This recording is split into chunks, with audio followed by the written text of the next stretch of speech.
Es ist dem Feind gelungen, die Front in breiter Formation zu durchbrechen. Im Süden hat der Gegner Zossen genommen und stößt auf Stahnsdorf vor. Der Feind operiert jetzt am nördlichen Stadtrand zwischen Frohnau und Pankow. Und im Osten ist der Feind bis zur Linie Lichtenberg-Marsdorf-Karlshorst gelangt. Mit dem Angriff Steiners wird das alles in Ordnung kommen. Mein Führer, Steiner konnte nicht genügend Kräfte für einen Angriff massieren. Der Angriff Steiner ist nicht erfolgt.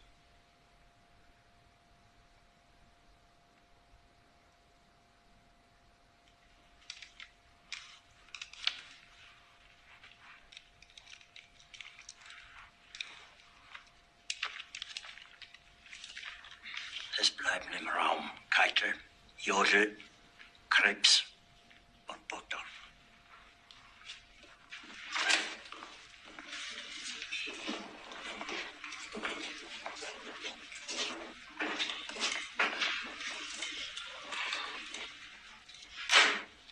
Das war ein Befehl! Der Angriff Steiners war ein Befehl! Wer schickt Sie? Das hier ist wahr, sich meinen Befehl zu widersetzen!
Beruhig dich doch.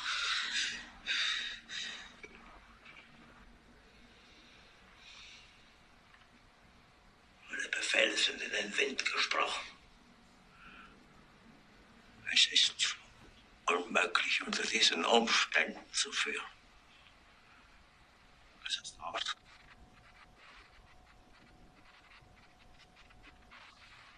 Der Krieg ist verloren.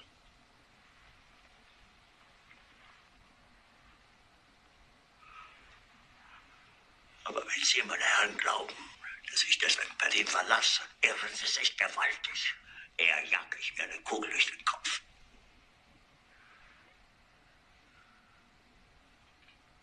Tun Sie, was Sie wollen.